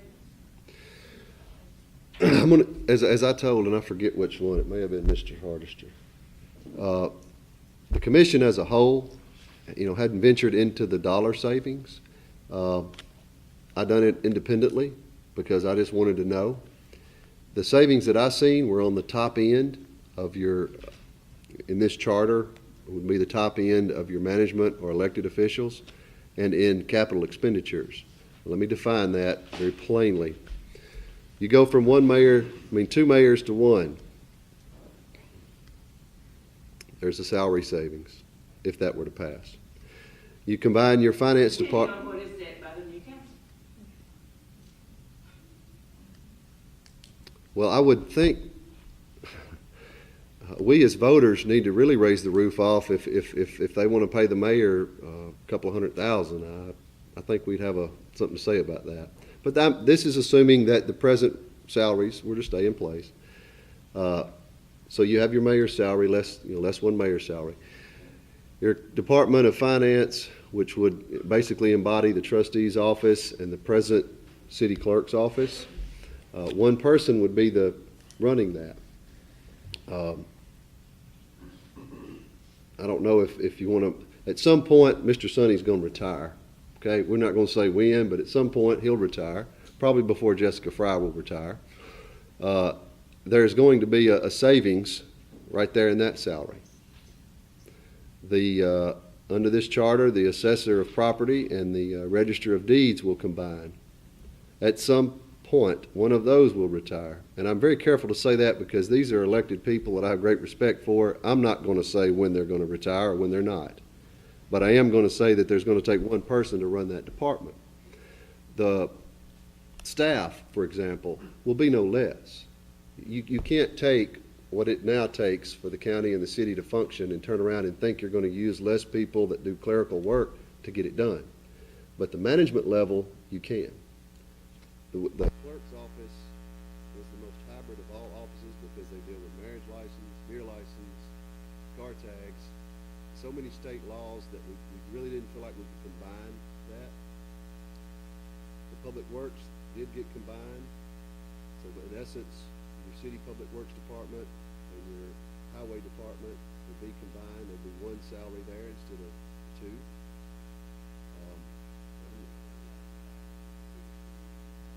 Yes, ma'am. But this commission seen no sense that it would take two top-level managers to do that. Now, let's just stop right there in those few combined departments in terms of salary. On a very conservative side, I would say you're probably talking about maybe $250,000, which is not a lot of money. But when you figure that in the county, 1 cent equals 33,000, and in the city, 1 cent equals 13,700, 800, you're talking about probably somewhere in the 3 to 5 cent range on your property tax, both in the county and the city. Now that's just Joe, okay? But let's say you buy into what Joe's saying and you adopt this and you get a mayor who's the most liberal guy you've ever seen in the world. And he wants to buy everybody a new car, every department head a new car, and goes spin nuts, and we all sit back and let him. Well, then you're not going to save a dime. But that could happen right now. So you see where it's hard to speculate because it really depends upon who we as the people choose to be our mayors and our elected officials. As long as we hold their feet to the fire and hold them conservative. Hopefully we'll keep things like this. But if we ever get loose with it, our taxes could go crazy. Does that answer your question, Mr. The best that I can.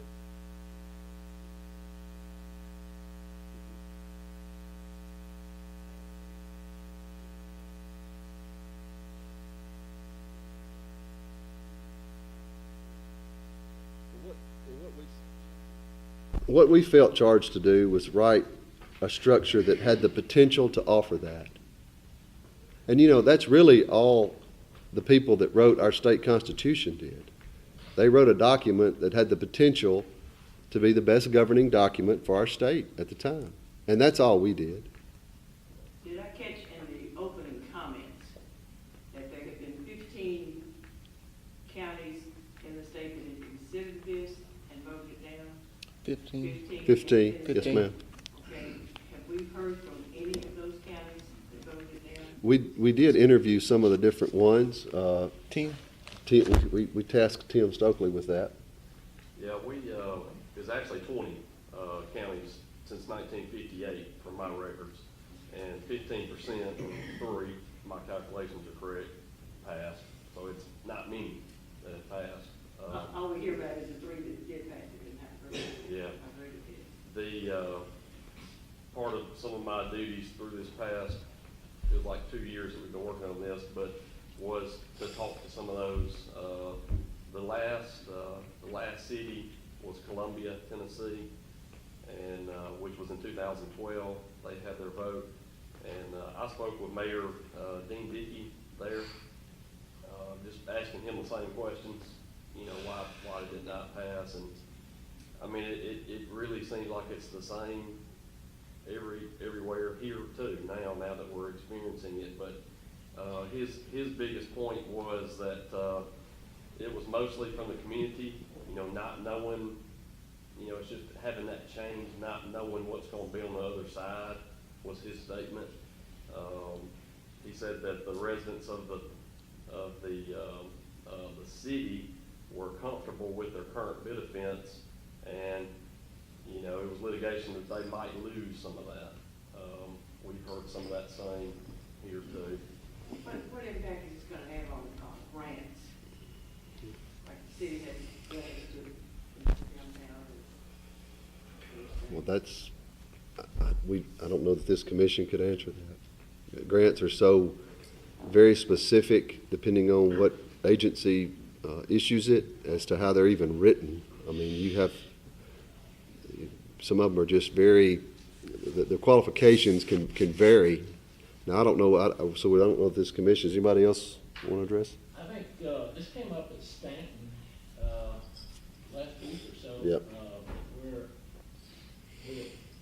the grant process, let's assume Stanton would become a buy into the charter. Stanton would lose that ability to, as an entity, they would lose that ability to apply for grants. And I suspect, because you have two separate entities, now Brownsville applies for grants, and then Stanton applies for grants, and I think Mayor Alan Sabrinsky mentioned that they actually had, and he mentioned the number, $3 million, $4 million. $3.5 million. $3.5 million. Well, his ability to get grants, assuming Stanton buys in, would be, I guess would be negated. He would not have that ability there. So that, and I'm going to assume that in the city of Brownsville, when this wasn't there, that the same thing would happen relative to the county and city. You now have one single entity, which I guess, in the scheme of things, that limits your ability to apply because you are a single entity, and therefore, wherever you apply, you would not be able to be considered. Or at least Brownsville and Stanton would not be able to be considered. I really don't think that's so. I think within the Metro Charter, remember there's this distinction between urban services and general services. It's not just with the tax dollars. It's in terms of defining what is the city, okay, that in terms of Stanton as, you know, as an entity, if Stanton buys in, it just becomes a part of the urban services district. But the government, I believe, will have the right to apply, just as Metro Davidson County applies for money for Nashville, the city of Nashville, that is earmarked for the city of Nashville. Under this charter, if this type of government were in place, that would still be preserved. In terms of most of the sources for these dollars are the federal government. The federal government has no reason to want to punish, entities that have metro government. But what it would mean is that, for example, it may even increase, you know, what, let me use Stanton for example, what Stanton can have access to, because Stanton will not just be using its base of 300 and something people, but it will be using the base of a larger urban services district. Now, this is just speculation on my part. It stands to reason that likely will happen. Let me add one other little thing. When you were talking about the current pay for county commissioners being $100 a month, there's also a clause that they are paid, I believe, $50 for every call meeting, every call meeting. The $500 eliminates, there is no payment, what's proposed in this charter, any payment for call meetings or anything like that.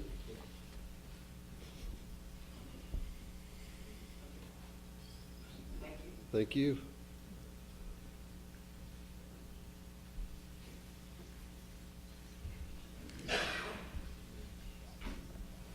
Hello, my name is John Ashworth. I'm a resident of the city of Brownsville, I know it's in Haywood County. And I have two critiques of the proposed documents and just one observation. Dr. Granberry, hold me to 2 minutes, please. I will. The critique is, I think that it should be 20 commissioners for all the reasons that have been previously stated in this meeting and all the other meetings. I just think there's a safety in that number as one critique. The other critique, I'm a little bit concerned about the variability on the share, either being the chief law enforcement or not being the law enforcement, because you left his position as an elected position, so I don't know how a person campaigns to possibly be the chief law enforcement officer or to not be the chief law enforcement officer. And finally, my observation is this. I think all of us in here in this entire room need to keep in mind that for the past 50 years, Haywood County has consistently lost population, and we did in the last census. And even when times were good in the country, Haywood County was still losing population. I think what you've done tonight, and I commend you for the work that this committee has done on the charter, but I think you're sitting, as this young lady here said, on the cutting edge, because Haywood County has a chance to be the only county to go metro in West Tennessee. And I think when you consider that all across this country in recent economic times, big major corporations, the airline industry, the automotive field industry, on and on and on, have downsized and combined to cope with the technology and what you face in this information age. So I commend you. I'm not real hung up about, you know, there's little small minor things, but I do think we all have to think ahead 5, 10, 20 years out to the people falling behind us. But you've got a chance for Haywood County to leap ahead of every county in West Tennessee. Thank you. Thank you. You know, one little bit of information about the question about places that have considered metro government. In many of the places, for like example, Chattanooga, Memphis, and so on, the proposal for metro government loses by a small margin. It's not overwhelming law. And, you know, so, oh yes, oh yes. Murray County, it was 50 and 70% again, or at least that much. Look at the 20 places. Look at not just Murray County. Look at the 20 places in terms of the vote relative to that. The 20 places. Look at Chattanooga. Look at Memphis. Look at all of those places in terms of what has been the margin in terms of when the vote comes. It was close voting, Hmm? it was close voting in Metro County. I'm sorry, I can't hear you. We had a close vote when we voted to Metro County. We put no money, we voted at all, we just said.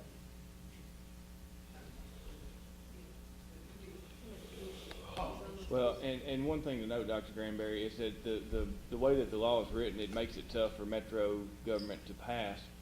The law is written that it has to pass in the city limits, and then it also has to pass in the area outside of the city limits by a majority. So, you know, there's and either one of those, if it fails, is a showstopper. So I mean, just the way it's set up. Pardon? Yeah, but Stanton's not a showstopper. If they vote against Metro and decide not to come in, but the rest of if the city of Brownsville and the rest of Haywood County vote to go Metro, then it goes Metro.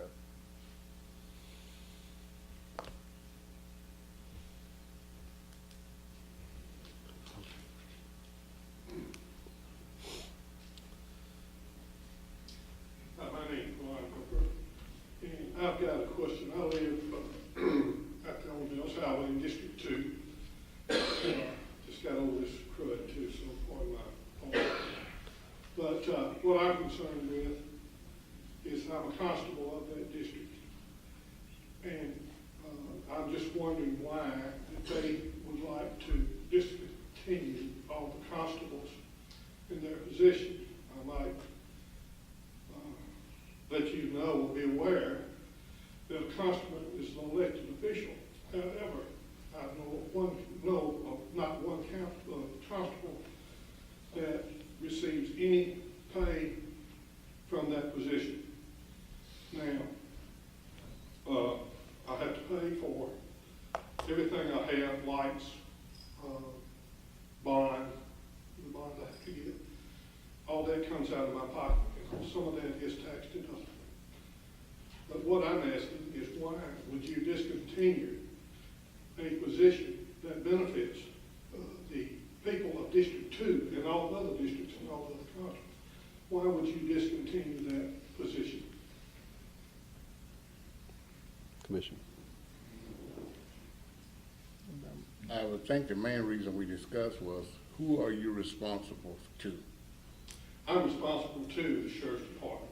I am part of that Sheriff's Department, but I am elected to that position by the public just as the sheriff is. I think the biggest thing was the liability, not having anybody structured to report to, because that leaves a liability on the county. If you get somebody elected for that position and something was to happen, the liability for the The county. liability I bonded through an insurance company for that purpose. Can't the sheriff still appoint constables? I think we put it up under there, so the Special sheriff still deputies. can appoint. They still can appoint. They still can appoint it. Even though that position is being discontinued. They still can appoint them. That's. We didn't want to get rid of them completely, but we just wanted some structure, somebody they had to report I might be to. too old for it. We wanted somebody to they report to. And I may not get elected for this next term, so, but you never know. I've got good hopes about that. Thank you. Thank you.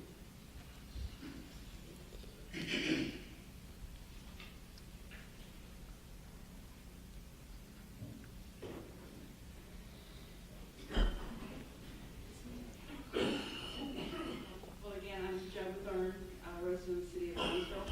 I've got a couple of things, and we'll try to get back to the 30,000-foot level here in terms of aspects that in your final deliberations, I would appreciate you all considering.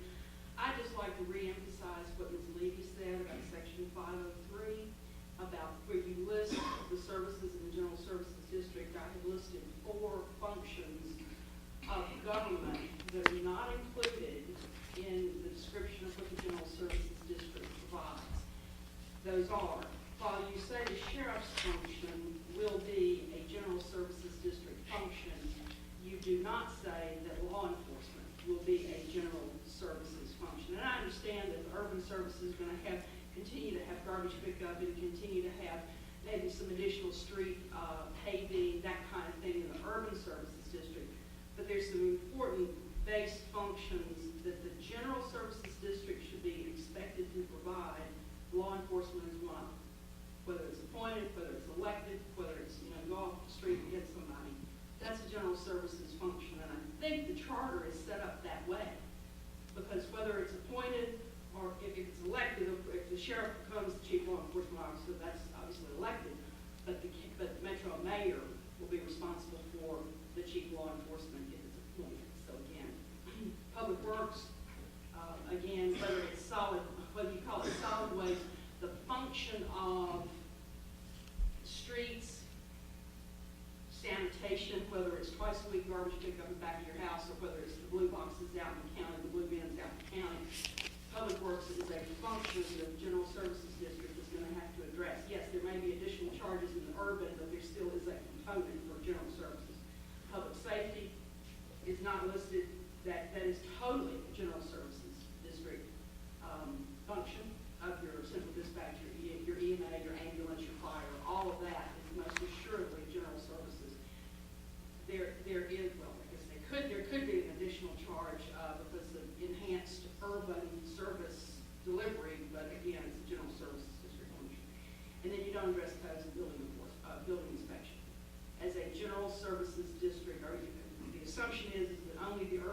Services are gonna have codes and building inspection. I don't think so. I think you'll continue to have components of the General Services District that will be, that you'll need to have codes enforcement accounted for. Okay.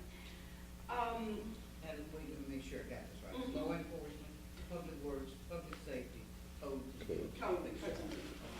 Those are just some that I would consider adding to the list of general services, that services would be provided by the General Services District. That's not to say that there wouldn't be enhanced services in the urban services, that the urban service tax would continue to pay for, but those are things that I know will look at. And again, just at the 30,000-foot level, when I last addressed this meeting, I talked about planning and how important I think that is to include as a base function of government. So I would encourage you to take those back to your deliberations. And then I really want to understand why we need a 4-year transition for this government to take place. Because the charter very clearly delineates who will be taking over these departments when they are created upon passage of Metro government. Every single department that you create with the charter already says that the trustee will become interim finance director, that the that the property assessor will become the interim head of the property department, whatever that's called, that the county clerk will become the metro clerk automatically. And looking, because I see that the 2 mayors and the attorneys for the city and county and the election commissioner would form this task force for consolidation of the 2 governments. The charter already provides for 85% of that consolidation because it, number one, defines what the departments are going to be, and it also defines who's going to be leading those departments. So you really only need to have the discussion about combination budgets, which could probably be done in an 18 to 24 month period. I just look at 4 years of waiting for this to go in. If the citizenry of Haywood County and the citizenry of Brownsville want this to happen, 4 years is a long time for waiting for it to take place. So again, I would just appreciate your consideration. I don't know if there's something legally that says you gotta have the 4-year term because you've elected these people for 4 years. Of course, you got city aldermen that you're gonna be elected for 2 years, no matter when you do this. But again, just, I would appreciate your consideration of that because I do think 4 years is an extraordinarily long time when the charter already takes care of a number of the issues that could be brought up. Question? I do know one of our consultants, because we've talked to so many people, one of the leading causes that we decided, hey, let's make this a 4-year move, was there seems to be in counties across the U.S., when they've moved forward on anybody that had a 4-year term, there seems to be quite a number of lawsuits. And we were told that the perfect thing was this really didn't need to be done now. It needed to be pushed back closer, maybe 2 years before everybody's 4-year term was going to be up. But hypothetically, one of our elected officials could say, I ran for a 4-year term. That's what the law says. You're going to come in here and take it away in 2 years. I'm going to sue you. And you could get multiples of those. So that was the reason we shied away from it. Is that the right answer? I don't know. Well, what the people vote out, they can vote in. And if the people on April, May, June, whenever this metro election is, whenever this referendum is, vote in an alternate form of government. In essence, they are saying. They're saying. Well, that's what I thought too. And so the June election for the city and the August election for the county kind of becomes a little less. But very good points. Thank you, Mayor.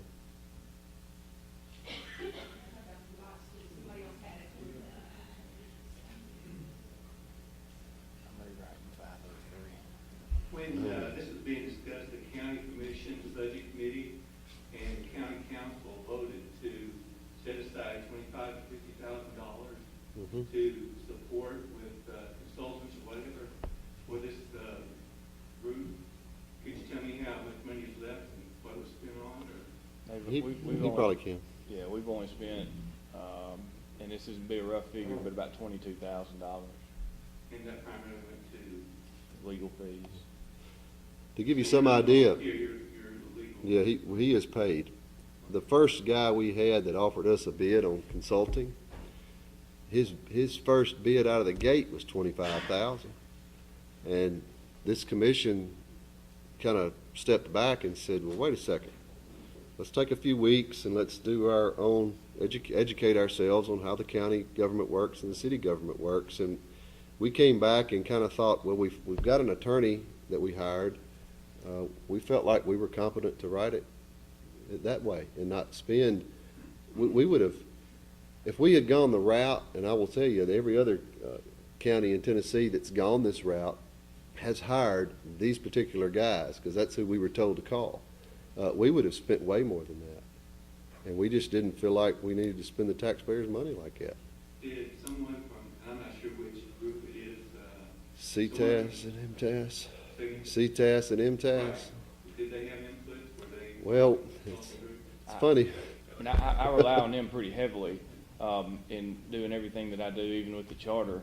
But, I mean, they want to assign somebody to write a charter for you. No. That they'll answer Would a that be question. cost?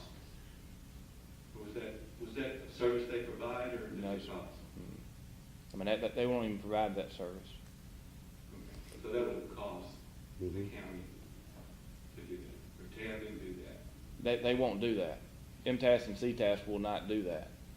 But is your I question, misunderstood what you had said. is your question, will they answer a legal question for free? Yes. Or will they write a charter for free? Write a charter for it. No, sir. Okay. Or they're adamantly opposed to. So that's Yeah. that's a state, entity, something from the state. The CTAS is for the county. Mr. Sonny, give me that County name. Technical Advisory County Service. Technical Advisory Service, and MTAS is Municipal Technical Advisory Service. And they work in some way conjunction through the University of Tennessee. But they're there for those elected officials. Really, they're really not there for a charter commission. Because Jay, I can't remember, West, I think it was, whenever, Uh-huh. the study group was in, session, Mhm. meeting, it sounded like he would volunteer to come and do that. Well, That was the impression I got. let me clarify that. This is really odd. Jay West works for CTAS, Oh, he works for Coach, for COAT. County Official Okay, that's a whole Association nother of group. Tennessee, yeah. But he would, for a fee, help us write the charter. He was one of the guys we got a quote from. All right.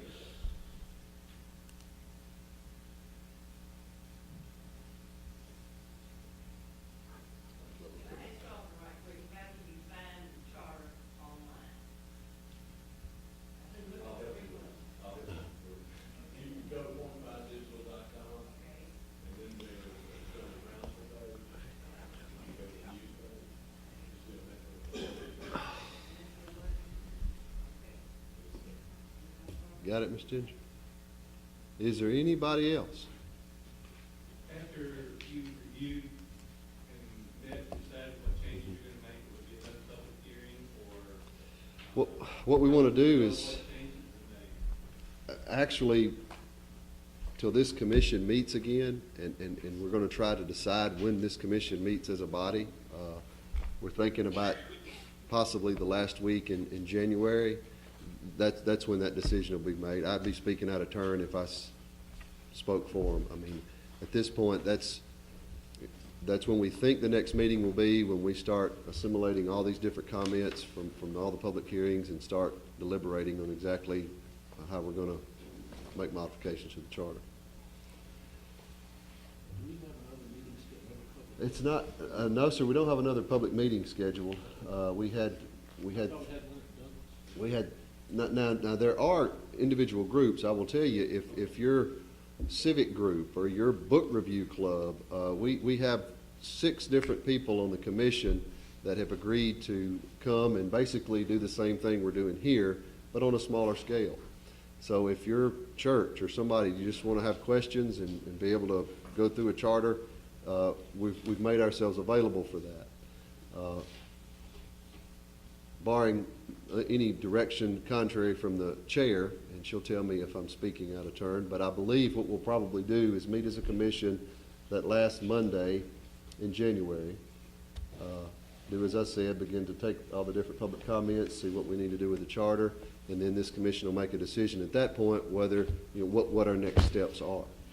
But I think, Joe, you need to point out that before the vote on the charter by the public, Yeah. the charter, the final draft, the final charter will be available for everybody Oh, to read. absolutely. Yes, yes.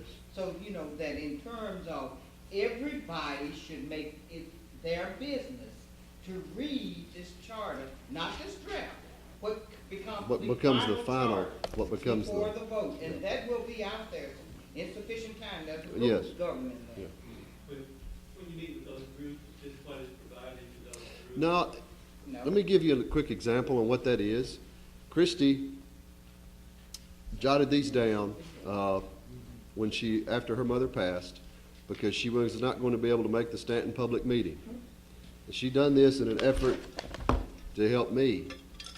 I now wish I had not said a word about it, or maybe I had changed the word from fiction to suggestion or whatever.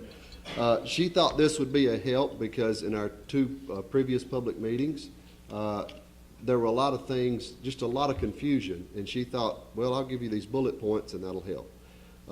This is actually the first time this has ever come out, Mr. Hollingsworth, and probably the last. We're going to redo it. But I can tell you with the most earnest, this commission is, I mean, we have been acting as servants, not elected people, not politicians, just regular people who work regular jobs who were asked to do something. And just bear that in mind. We're not experts, but we all have a stake in this community. And so what we do and what we say, and I'd encourage you to come to the meetings. They were all public, all 20-something of them, and I think we always had, about 3 or 4 there?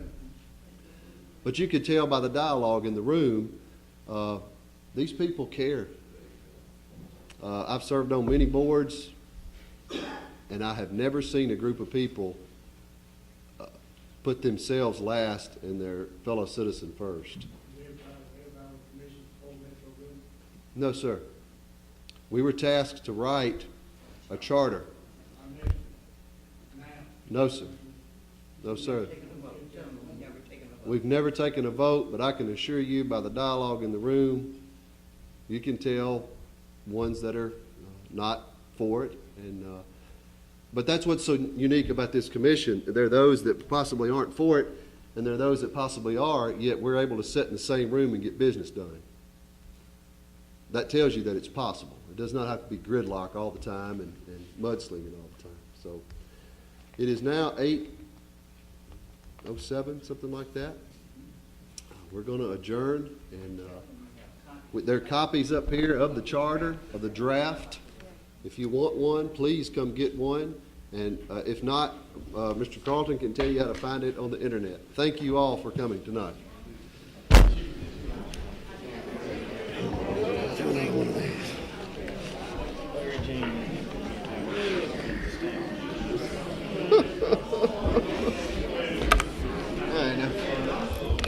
Thank you. I don't need to appear confrontational. Oh, so we welcome your comments, sir.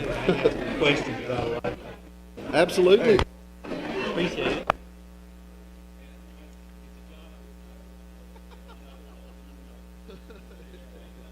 It's been a learning experience, I promise you that.